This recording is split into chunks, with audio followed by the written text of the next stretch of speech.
Greetings, Calm 705. This is Ben Frazier. It's Monday morning. I just wanted to say hi to you and encourage you a little bit. Some of you need that, I think.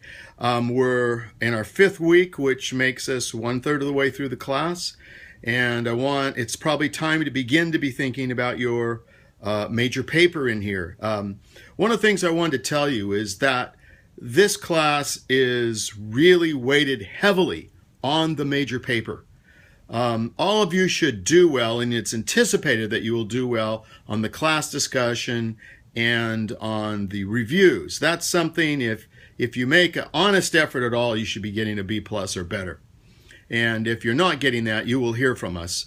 But the majority of the grade is based on the final paper, so I want you to begin to think about that. In a few weeks, we're going to ask you to turn in an annotated bibliography. That annotated bibliography should be give you a start on your final paper. So those two things can go together. This week we're dealing with a couple of my favorite chapters, but the major favorite chapter is chapter 10. We're dealing with chapter 9 and chapter 10 on organizational communication and then on the media. The media is really where most of my research and most of my interest is, and we have several people here that everyone really should be familiar with. Baudrillard, of course, has written a book. I don't think it's mentioned in here as Simulacra, Simulation, the influence that technology has on reality and how we deal with one another, and the fact that so much of our communication is related to technology that it begins to affect even the way we communicate with one another interpersonally, because of the habits and the patterns that we establish by communicating with technology. And then also the whole idea of simulacra, the idea that the definition of that is a copy without an original, kind of like Fantasyland at Disneyland. There is no original, and yet we can kind of get an idea that there must be some kind of fantasy somewhere, or there could be. And then they make this land, but there's no original. So it's a copy without an original.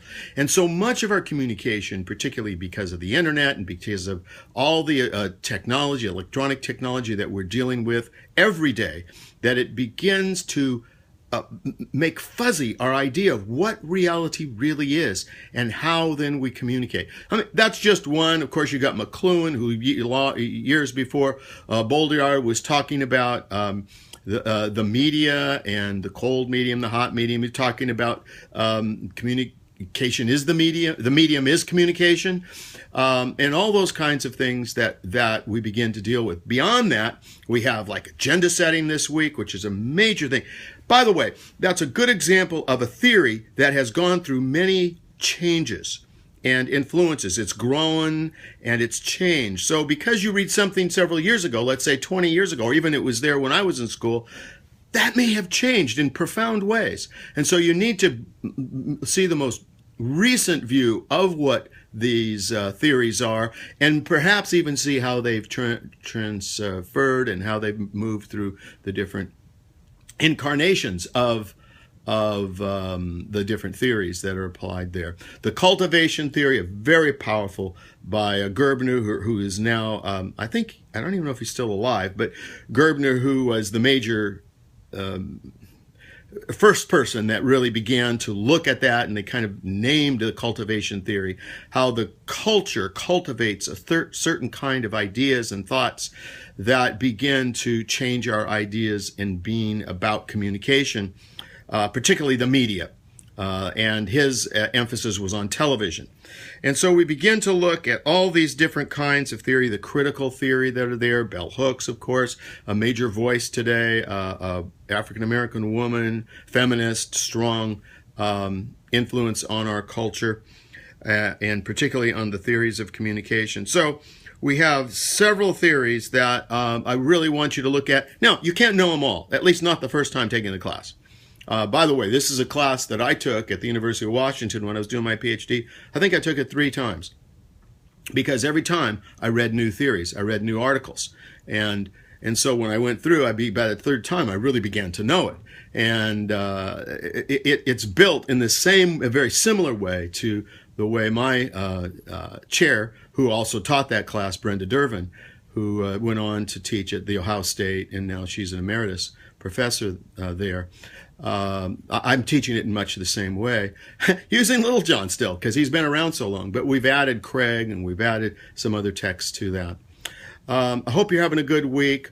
I've added an article this week, and I wanted just to make you aware of it. It's not a theory article per se, but it does have a lot to do with the integration of faith and learning. It's a very short article. You'll see it in the content area. I want you to read it, and I have one question in the discussion board about that, as well as a couple of questions about theories from our readings this week.